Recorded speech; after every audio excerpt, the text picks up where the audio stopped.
individuals, Adam van Koeverden, you'll say, well, he's here, but why is he not competing? And I think the answer is fairly simple. He's concentrating on other things this year. But let's see who we've got today, who's going to run. Max Hoff in lane 6. In the first rounds, he was looking pretty top. We've got Ali Urania, who Max beat by just a length, say, last week. 22 years from Belarus, he's looking good. And then we got Rennie Holton-Poulsen, who's been looking very good in the heats and the 500s in the last couple of weeks. So it should be Kenny Wallace also, who he won the 500s last week in Szeged. In the 1000s, he went off like a rocket in his red rocket and didn't do anything. And there's Josta Zakrasek. If it gets really bumpy, he could be good because he's very good in the white water conditions. And so yeah, pretty open field in my view. Apart from Max, what about yourself? Well, it is an open field, and you see a lot of names that have been in the sport for a long time, which speaks to their experience. So anything can happen when you've got experienced athletes of this nature over 1,000 meters. They're very tactical and take advantage of the conditions, and you never know what they're saving to use on what day. It's a long season. Well, there's Rennie. He's a carpenter, by the way, by trade, but he spends most of his time clearly working out and training. He was in Florida as usual at the beginning of the season, and he gets around a lot. There's Kenny in his red rocket, and as I say, he's been over here a couple of weeks now. He's going to be here for the season. I think there's only 4 Australians over here this year. And there's Max Hoff, who, as I say, he won last week in great style, and he was fairly much cruising the way. Again, he's from a whitewater background, so he could be pretty at ease in the choppy water. Mm-hmm. Well, you know, it's coming straight from behind them, and I think that won't have much effect here except speed up the times and make for a tighter finish at the end. Best time in the world, 3 minutes 22.485 by Max Hoff in 2011. So it's probably not going to get that fast, but we could get a reasonable time. Mm-hmm. Poulsen off nice and fast there, it looks like. Ali Urania in your picture. He's been around 3 or 4 years now. Hasn't quite got to the top. He's won a couple of Gold Cups, but hasn't actually deceived a lot of himself probably in the Olympics this year. But apart from that, he should be good. He's only 5th in the Olympics. See Ben Fooey over there in lane 2. I always think back many years ago when he won his gold medal in the K1000 at one time through a fantastic come-from-behind victory. So he likes to be very paced, and who knows, he's certainly back now, and we'll see if he can rocket to the front. Well, that's in 2003, but he's been competing for the last 11 years. He actually quoted last night. He said, with Max on form, there's no way we can get near him, but I'm dreaming, and I didn't realise I'd get to the final. I have done so. I'm very happy. But at the moment, we're approaching fairly close to halfway, and there's a line of 1, 2, 3, 4 who are always looking very, very good at the moment.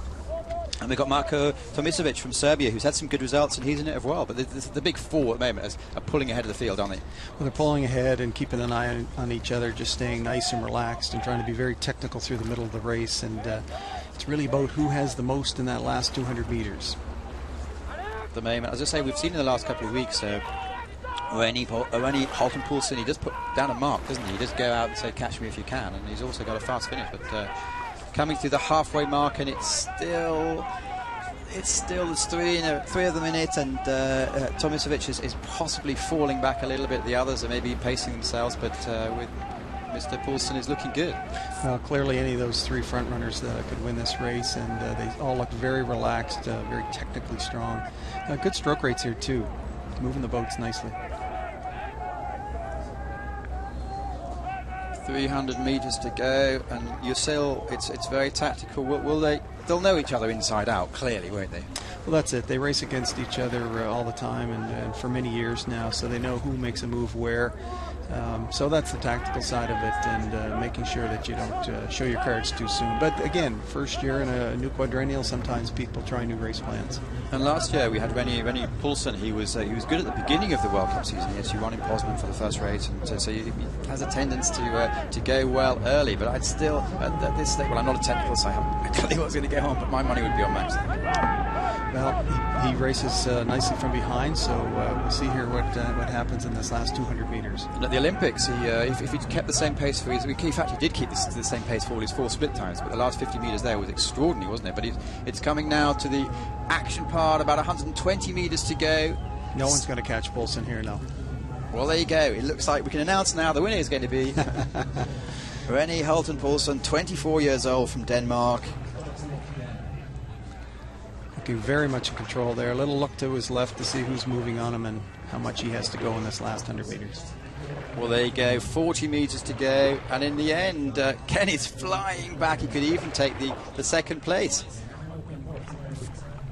Well, there you go. Rennie Halton-Paulson smiles for the camera. Second, Ali Urania, and third, it looks like Kenny Wallace with Max Hoff in fourth position. Yeah, he really faded there in the last 100 meters. He looked like he was in control before that, but just didn't have enough left in the tank in that last that finishing sequence. There's a happy man. Strong from start to finish, though. Good race for him.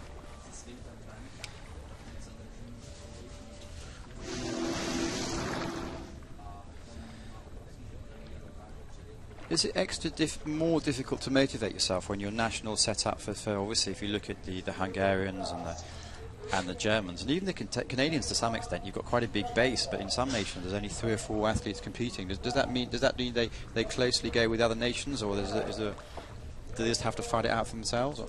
A lot of these guys now are training amongst themselves as international training groups, multinational training groups, and they're all friends. And Adam Van Koverden's a great example of that. I think he's going to go off with Anders Gustafsson to Sweden to train next week. So again, they find ways to get the intensity in training. And Anders Gustafsson, he was down to compete last week, but he had a bit of a chest infection, which probably took him a few days to get over. But